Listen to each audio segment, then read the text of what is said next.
Bonjour à tous, salut les amis, j'espère que vous allez bien. Bienvenue sur votre chaîne de News Gaming, ça fait vraiment plaisir de vous retrouver pour cet épisode 29. Déjà, la chaîne avance. D'ailleurs, je voulais remercier et souhaiter la bienvenue à tous les nouveaux abonnés qui ont rejoint la chaîne. Merci d'avoir rejoint l'aventure, vous êtes au bon endroit, j'espère, pour avoir des news gaming et autres très intéressantes et de qualité. J'aimerais aussi vraiment fortement remercier absolument tout le monde parce que grâce à vous, la chaîne a dépassé les 300 abonnés. Sincèrement, je m'y attendais pas du tout, en tout cas pas aussi vite. Je ne sais pas quoi dire d'autre à part merci. Sans vous, bah, c'est pas possible. Merci aussi à tous les commentaires, c'est vraiment très sympa. Ça me donne la force de continuer. J'espère pouvoir continuer le plus longtemps possible et vous donner des vraies bonnes news gaming. Vraiment, merci à tout le monde. Tout simplement, merci. Avant de commencer, j'aimerais revenir sur le sondage que j'avais lancé il y a 3-4 jours concernant deux consoles portables en approche. Alors, il y en a une qui a commencé à être dévoilée par Asus, qui est la ROG Ally, et l'autre fait état, d'ailleurs on va en parler dans cette news, d'une rumeur très persistante concernant une future console portable de Sony. Dans ce sondage, j'avais demandé par laquelle vous étiez le plus intéressé. Alors, ce sondage montre pas mal de petites choses intéressantes. C'est que finalement, la ROG Ally de chez Asus intéresse quand même pas mal de monde. Il est vrai que la console avait l'air très intéressante, en tout cas esthétiquement, sincèrement, moi ça m'a plu. On verra ce qu'il en est, parce que Asus doit quand même pas mal dévoiler d'autres choses au sujet de sa machine, mais en tout cas, techniquement, ça a l'air plutôt solide, et vous êtes 30% à avoir choisi l'Asus ROG Ally. On y voit une majorité 61% pour la future console portable de Sony. Alors, à cela s'ajoute évidemment l'effet des fans de la machine de Sony. PlayStation, vraiment, est dans le cœur de beaucoup de monde. On se souvient d'ailleurs de la PSP qui était vraiment une bonne machine. C'est dommage que la PS Vita n'a pas si bien marché parce que c'était aussi une excellente machine. Et on voit vraiment une forte attente des gens pour une probable future console portable de Sony. Personnellement, j'en fais partie aussi, mais aussi je me rangerai dans la catégorie des deux parce que je suis un fan absolu de jeux vidéo. Et on voit quand même que vous êtes près de 10%, 9% exactement, à avoir choisi les deux machines. J'espère en tout cas que les deux sont vraiment très intéressantes. Dans cette vidéo, épisode 29, d'ailleurs, on va parler de la future console portable de Sony, donc ça tombe très bien. Ce vote est terminé, ce sondage est terminé. Il y en aura un autre bientôt qui fera son apparition, parce que la news, l'actu, elle, ne s'arrête pas, donc forcément, il y aura un autre sondage qui va revenir. Merci aux gens d'avoir participé, d'avoir voté, d'avoir donné votre opinion. On commence tout de suite l'épisode 29 des News Gaming. Installez-vous bien, c'est parti.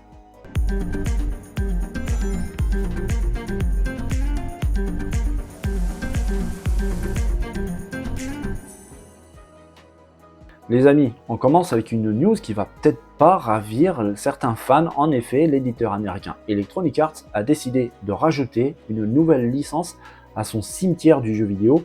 Cimetière que je trouve commence à devenir de plus en plus grand, trop grand même. En effet, il sera pas possible, ne serait-ce que d'imaginer une suite à la licence tirée du roman Alice au Pays des Merveilles. C'est dommage, on se souvient, il me semble que c'était le deuxième épisode Alice Madness Return qui avait eu un franc succès, en tout cas par la presse, il avait été bien noté, c'était vraiment un jeu très apprécié, il avait des fans, ça marchait plutôt pas mal. Moi, de mon côté, j'avais essayé, j'y avais joué, j'ai trouvé ça complètement fou.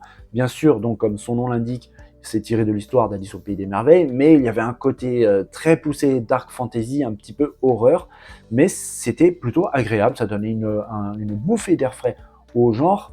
J'avais même carrément l'impression de jouer à un jeu fait par le réalisateur Tim Burton, de par son côté complètement fou, totalement déjanté, propre aux réalisations totalement déjantées aussi du réalisateur Tim Burton. Il n'y aura pas de suite. Et c'est dommage parce que la suite est commencée à être prévue, en tout cas dans l'imaginaire de son développeur. Le script, le scénario était quasiment terminé, le titre devait s'appeler Alice Asylum.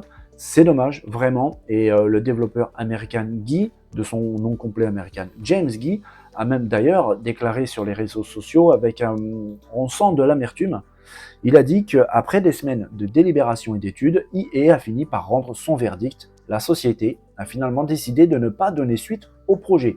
Et ça va même plus loin, il a voulu faire le jeu lui-même, de son côté. Il a décidé de le faire lui-même, il a tout fait pour récupérer la licence, et même là, EA a refusé. Ils ont même déclaré que le jeu était pris comme un élément important dans le catalogue de jeux vidéo EA et qu'il n'était pas disposé à la vendre ou l'octroyer sous forme de licence dans l'immédiat. Alors on sent un American James Guy très peiné, limite en colère et très frustré. Il a même déclaré que de toute façon, il avait atteint un point final avec Alice à partir de ce moment-là et que la production de jeux, en général, en fait, il met un terme à sa carrière de développeur de jeux vidéo. Et pour Alice, il a déclaré que son implication dans la franchise était également terminée. C'est quand même relativement dur à lire parce que le personnage avait du talent, sincèrement. Quand on joue à ce jeu, on sent vraiment un esprit très fouillé, sincèrement. C'est vraiment dommage. En plus, il avait écrit le script de la suite, Alice Asylum. Là, il a déclaré que c'était terminé. Il allait s'occuper de sa famille. On sent dans sa prise de parole que les discussions avec Electronic Arts n'ont pas dû être très très faciles. Il a tout fait pour essayer de sauver sa licence, quitte même à la récupérer pour pouvoir la développer lui-même dans son coin. Même là, ça n'a pas marché, ça n'a pas été accepté par EA. C'est bien dommage, parce que le jeu, avec les capacités actuelles de nos machines, aurait pu donner quelque chose de vraiment intéressant. On lui souhaite le meilleur pour la suite avec sa famille, c'est ce qui compte après tout, c'est le plus important. Mais une fois de plus, un nouveau jeu, une nouvelle licence qui vraiment était vraiment bien, se retrouve dans ce cimetière d'Electronic Arts qui commence, pour ma part, je trouve bien trop chargé. J'espère qu'il n'y aura pas d'autres. Quand on voit qu'il y a le nouveau jeu de sport, de football, EA Sport FC, qui commence à être dévoilé par EA, j'ai un petit peu peur parce qu'ils ont arrêté le deal avec la FIFA. J'en ai déjà parlé sur la chaîne. EA prend un risque énorme avec ce jeu de foot. J'espère qu'il ne va pas rejoindre Alice au Pays des Merveilles et d'autres titres qui sont déjà dans ce cimetière. Les amis, je vous avais dit dans une vidéo très très récente que Sony était en train de préparer activement la sortie d'un nouvel hardware, une nouvelle console portable. Oui, Sony va sortir, vous pouvez être sûr et certain, une nouvelle console portable. Pour l'instant, je ne connais pas son nom, alors on peut très bien l'appeler PlayStation Portable, mais attention, ce n'est que mon idée à moi, je ne vais pas vous raconter d'histoire, je ne sais absolument pas comment il s'appelle, même pas juste une rumeur concernant ce nom. Sony prépare donc la sortie de cette machine. On sait peu de choses sur cette console. J'avais dit qu'elle serait un peu hybride avec une forte connotation Remote Play. Vous savez, cette fonction qui permet de jouer à ces jeux sur console, par exemple PS5, à distance. Malheureusement, à cause de cette fonction, il va falloir avoir une connexion Internet permanente pour la console. C'est, à mon sens, un petit peu, pour l'instant en tout cas, le seul vrai point noir de cette future machine. Parce qu'on peut très bien imaginer la situation suivante, que vous êtes en déplacement pour le travail, vous êtes en déplacement pour des vacances, chez de la famille un petit peu loin, et malheureusement on n'a pas toujours une très bonne connexion partout où on va, et donc pour pouvoir jouer à un jeu à distance, malheureusement il faut vraiment une bonne connexion. On verra un petit peu comment ça va se passer. Est-ce que, j'espère en tout cas, que Sony va pousser le développement de jeux spécifiques pour la machine, qu'on pourra jouer avec sa console sans forcément avoir besoin d'une connexion requise à Internet. On verra, ça c'est mon souhait, je l'espère, parce que sinon ça s'annonce mal un petit peu pour la durée de vie de cette machine. En tout cas, Tom Henderson, le célèbre insider qui se promène souvent sur Twitter, je vous ai déjà parlé d'ailleurs de lui, a déclaré une info plutôt intéressante, et on y reviendra sur cette information.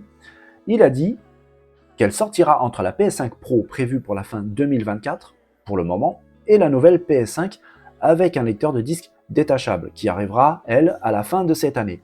Pour le moment, sa date de sortie est fixée à la fin de cette année. Beaucoup de personnes disent qu'elle sera lancée en 2024, mais pour le moment, c'est plutôt prévu pour novembre 2023. Alors c'est très intéressant ce qu'il vient de dire. Alors déjà, petite parenthèse, tout ce qu'il vient de dire, je vous l'avais déjà dit sur la chaîne. Donc si vous voulez des news fiables, de qualité, fraîches, n'hésitez pas. Abonnez-vous, vraiment, en plus c'est gratos. Les pouces, tout ce que vous voulez. Vous avez des bonnes news ici. En tout cas, j'essaye de donner mon meilleur pour ça, parce qu'au final, c'est vous qui en bénéficiez, et ça me fait vraiment plaisir. Tom Henderson a dit des choses très intéressantes, que cette console portable sortira entre la PS5 Pro, je vous l'avais dit qu'elle devrait sortir courant 2024, voire peut-être fin 2024, c'est ce qu'il vient de dire.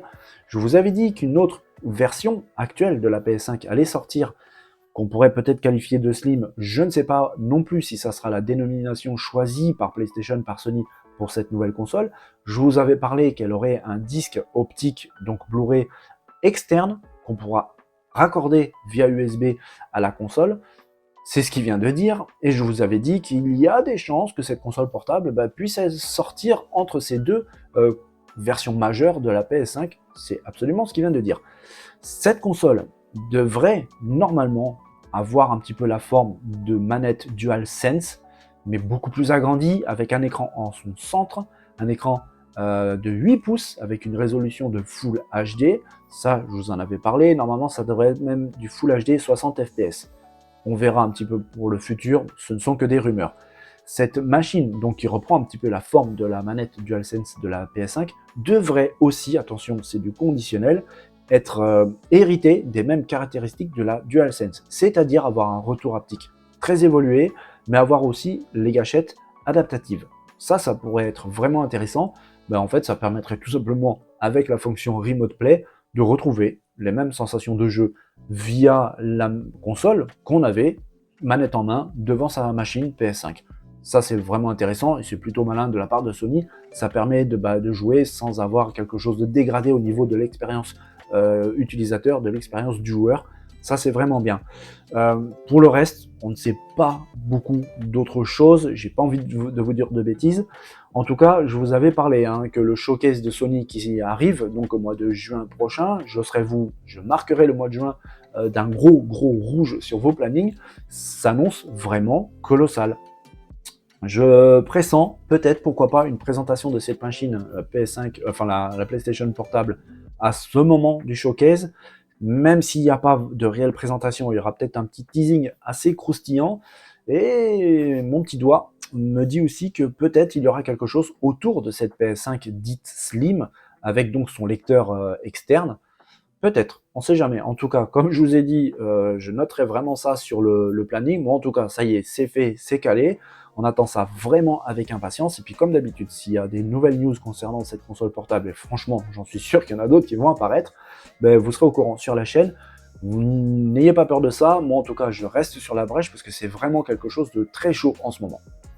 XDefiant, le FPS free-to-play d'Ubisoft, avait été dévoilé, si je dis pas de bêtises, au mois de juillet 2021. Ça commence à faire un petit moment. Et c'est vrai que depuis ce moment-là, à part une bêta fermée au mois de février dernier, on n'avait pas grand-chose un petit peu à se mettre sous la dent. C'était assez calme.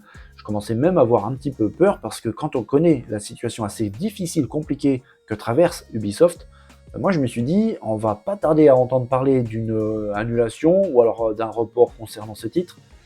Ça va. Finalement, non, il n'y a pas besoin d'avoir peur, même plutôt confiant, parce que le développement suit son cours, et même plutôt très bien. Ça va même plus loin que ça, parce que tout simplement, XDefiant aura droit ce jeudi 13 avril, jeudi prochain à 19h heure française, à un XDefiant Showcase, donc une conférence spécialement dédiée aux nouveaux titres d'Ubisoft. On voit ici dans ces vidéos du jeu une action frénétique, très rythmé, chargé, ça a l'air vraiment solide techniquement, ça me fait penser un petit peu à un mix entre Call of Duty et Battlefield, franchement ça m'a l'air vraiment du tout bon. Ubisoft a sorti une très bonne idée je trouve pour ce jeu, tout simplement les personnages jouables dans le jeu seront tirés aussi de licences très fortes d'Ubisoft, on parle de personnages tirés de Splinter Cell, de Watch Dogs, de Rainbow Six, de Ghost Recon ou encore de Far Cry et d'autres peut-être. Je trouve que ça, c'est vraiment une très très bonne idée parce que tout simplement ce sont des titres avec une très forte communauté de fans autour, c'est des titres qui ont vraiment marché d'Ubisoft, des titres majeurs du développeur français. Peut-être même que là, Ubisoft tient son jeu pour pouvoir sortir la tête de l'eau. Comme je vous ai dit, Ubi traverse une période vraiment compliquée, et si un jeu peut un petit peu leur donner un gros bol d'air frais, c'est tout le mal que je leur souhaite. Le jeu a l'air vraiment bon, il est rythmé, il y a de l'action, on verra, il y a plein de choses autour qui font aussi un jeu, notamment la jouabilité, surtout pour un FPS multijoueur. En tout cas, le jeu, pour l'instant, n'a pas de date de sortie. Peut-être que ça sera annoncé pendant ce X-Defiant Showcase, je vous rappelle, jeudi prochain à 19h heure française. Le jeu, en tout cas, est toujours prévu de sortir sur PC, sur PS4, sur Xbox One, mais aussi sur PS5 et Xbox Series X et S, et aussi, fait intéressant, sur Amazon Luna. On verra bien ce qu'il en est. En tout cas, ce jeudi à 19h, il y aura ce X-Defiant Showcase. Je pense que ça va être intéressant. Les amis, il y a une news qui tombe beaucoup en ce moment sur Internet, news que j'ai pas voulu traiter tout de suite. J'ai préféré prendre un petit peu de recul et d'essayer de regarder ça sous un autre angle, me faire ma propre opinion à moi et trouver des mots à moi à mettre sur cette news. News qui avait été révélée par Bloomberg, qui fait quand même sérieux au niveau des informations. Bloomberg avait déclaré tout simplement que Sony risquait très fort d'avoir un bid total sur ce périphérique, le casque de réalité virtuelle, le PSVR 2 de la console PlayStation 5. Casque de réalité virtuelle vraiment très au point techniquement, très avancé, qui permet d'avoir une immersion vraiment très poussée dans les jeux de réalité virtuelle. L'exemple par exemple de Horizon ou alors de Gran Turismo 7 sont absolument dingues.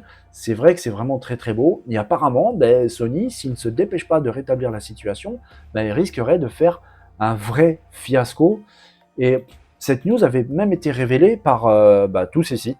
Vraiment, vous le voyez, tous disent exactement la même chose. Ils ont suivi le chemin tracé par Bloomberg, que Sony risquait très fortement de faire un bid total s'il ne prenait pas les choses en main concernant ce casque de réalité virtuelle. Alors moi, pour ma part, j'ai préféré, donc comme j'ai dit, prendre un petit peu de recul et voir la chose sous un autre angle. C'est vrai que ce casque de réalité virtuelle PlayStation 5 se serait vendu autour des 280 000 exemplaires en un mois. Alors, c'est pas beaucoup, vraiment, mais si on regarde un petit peu le problème dans un autre sens, ce casque n'a pas vraiment de promotion de la part de Sony. Dites-moi si je me trompe, mais moi personnellement, j'ai pas vu de pub, par exemple sur la télévision, média quand même très présent chez les gens, sur ce casque de réalité virtuelle. Il n'y a pas de casque disponible à la démonstration dans les magasins. Si vous voulez l'acheter, il faut le commander sur le PlayStation Store. Vous ne le trouverez pas, par exemple, à la Fnac, tout bêtement. Donc, ça limite quand même un petit peu sa diffusion à grande échelle. Si en plus de ça, on met son prix en avant de 600 €, ça calme un petit peu, surtout que bien évidemment, il faut la PlayStation 5 pour pouvoir le faire fonctionner. Ça fait un certain budget. Avec la conjoncture actuelle, dans le budget d'une famille, 600 €, c'est pas rien, sincèrement. Donc, ça pique un petit peu. Mais quand on regarde ça sous un autre angle, on se dit que finalement, 280 000 exemplaires, ou peut-être même un petit peu plus, en un mois, malgré tout ça, c'est pas si mal que ça. Alors, tous ces sites ont eu vent de cette annonce de Bloomberg, ils ont voulu sauter sur l'occasion, ils ont voulu amplifier la chose. C'est l'effet un petit peu rapace, comme je dis, on saute et on mange. Mais quand on prend du recul et qu'on regarde un petit peu différemment, finalement, c'est peut-être pas si vrai que ça. Je pense que Sony cherche à tâter un petit peu le terrain, à voir comment est perçu son casque de réalité virtuelle. On sait aussi que la PS5 a eu du mal à démarrer vraiment son implémentation dans les maisons, chez les gens, tout simplement à cause de la pénurie de composants. Donc lancer un casque juste après de réalité virtuelle au prix de 600 €, c'est pas facile. Donc ils essayent, je pense, de prendre la température. Si jamais ils voient que ça marche plutôt bien, ils vont le sortir dans les magasins, dans les boutiques. Il y aura des démonstrations très certainement, plus de publicité, bref. Ils attendent de voir. En tout cas, ça marche très bien. Je souhaite à Sony de réussir dessus, parce que c'est quelque chose, comme j'ai déjà parlé dans les précédentes vidéos, l'immersion du joueur, c'est un petit peu où se dirige beaucoup Sony en ce moment. On l'a vu avec la manette, avec par exemple les retours haptiques, avec les sensations haptiques, avec les gâchettes à retour de force vraiment très intéressantes. Ça permet aux joueurs d'avoir des sensations qu'on n'a pas forcément sur une autre machine, une autre console ou sur PC. Le casque de réalité virtuelle est vraiment très au point, il est vraiment fabuleux. Et tout de suite taper dessus avec des mots quand même assez forts. On parle de fiasco, on parle de bid, on parle de flop. C'est quand même beaucoup. Je pense pas que Sony se soit lancé là-dedans, développer quelque chose d'aussi important pour eux, en sachant qu'ils allaient avoir un flop. quand on sait que le PSVR 1, qui était bien moins fort techniquement, c'est quand même vendu à plus de 5 millions d'exemplaires, et quand on regarde les courbes, ben finalement la courbe de progression du PSVR 2 ressemble fortement à celle du PSVR 1. Donc tout le mal que je souhaite à Sony, c'est de réussir avec ce casque de réalité virtuelle, parce qu'au final, les gagnants de cette histoire, ça sera vous, ça sera moi, ça sera nous, les joueurs, et quand on est passionné de jeux vidéo, quel que soit le modèle de machine, de constructeur, quel que soit le support, quelle que soit la manière de jouer, c'est quand même mieux si ça fonctionne bien et si le constructeur réussit, il prouve que ça marche et il propose des choses intéressantes aux joueurs. Alors les amis, attention, grosse rumeur, vraiment très grosse rumeur. D'ailleurs, prenez les plus grosses pincettes que vous pouvez trouver pour manipuler cette rumeur. Mais si vous connaissez cette machine ici, la fabuleuse Dreamcast, vous connaissez également, j'en suis sûr, Jet Set Radio, ce jeu absolument fabuleux qui avait marqué vraiment les esprits avec son style graphique déjà. En cel shading, c'était vraiment une nouveauté, une bande son incroyable, c'était vraiment incroyable. Un jeu frais avec beaucoup d'action, très novateur. Il avait vraiment révolutionné un petit peu le jeu vidéo, c'était vraiment quelque chose de fabuleux. Eh bien, cette rumeur fait état d'un retour de Jet Set Radio, car une vidéo tourne en ce moment sur Internet. On y voit un remake de Persona 3 qui a l'air pas mal. On y voit aussi Sonic Frontier qui apparemment semble un peu mieux fait. Est-ce que c'est une évolution? Ça, pour l'instant, je ne sais pas. Mais en tout cas, graphiquement, ça a l'air vraiment très très intéressant. Mais c'est pas que, on y voit aussi une courte vidéo, c'est quelques secondes, ça, Jet Set Radio. Alors, pour l'instant, et malheureusement, la source de cette vidéo n'est pas vraiment vérifiable. Je tenais quand même à vous en parler, parce que pour moi, tout est crédible en fait. Parce qu'on sait qu'il y a un remake de Persona 3 qui est en route. On sait aussi, ça avait déjà été plus ou moins dévoilé, que Jet Set Radio allait être rebooté. Et puis pas que. Vous savez, lui, des fois, il a des bonnes informations. Je peux, entre guillemets, vous confirmer qu'un nouveau Crazy Taxi, toujours de cette Dreamcast, est en préparation, un reboot de Crazy Taxi, avec toujours pareil, une bande son absolument fabuleuse, avec beaucoup de Offspring. Si vous aimez le genre, vous savez de quoi je veux parler. Donc oui, un nouveau Jet Set Radio est très très probablement en préparation chez Sega. En tout cas, il y a beaucoup de choses, il y avait même des images qui avaient été dévoilées. Moi personnellement, j'en suis convaincu. Restez connectés, quittez pas la chaîne, vous inquiétez pas, dès que j'ai des news très croustillantes sur le sujet, les fans comprendront vraiment, eh bien je reviendrai dessus, vous serez les premiers à savoir la suite de cette affaire de Jet Set Radio, retour ou pas, je pense que oui. Les amis, c'est terminé pour cet épisode 29 des News Gaming, c'est tout pour aujourd'hui. Actu assez chargé tout de même, et c'est vrai qu'avec l'été qui approche et les conférences qui approchent, ça risque d'être de pire en pire, ou alors de mieux en mieux, ça dépend de quel côté on se situe. En tout cas, moi, personnellement, comme d'habitude, j'ai adoré partager tout ça avec vous. J'espère que vous, ça vous a plu. Si vous venez de débarquer sur la chaîne et que vous avez aimé cette vidéo, n'hésitez pas à vous abonner, c'est gratuit, vous aurez vraiment des news fraîches et de qualité. Pour tous les autres, sincèrement, je vous fais confiance. Vous vous débrouillez super bien pour tout ce qui est partage, pour like et tout ça. N'hésitez pas à venir aussi dans la zone de commentaires, on peut discuter de plein de choses tous ensemble, avec vous, avec moi. Quelle news vous avez préféré? Pour l'instant, je vous souhaite à tous une très belle journée, prenez soin de vous, portez-vous bien. Je vous dis à très très bientôt, dès demain pour des nouvelles news fraîches et de qualité. À très bientôt, bye bye.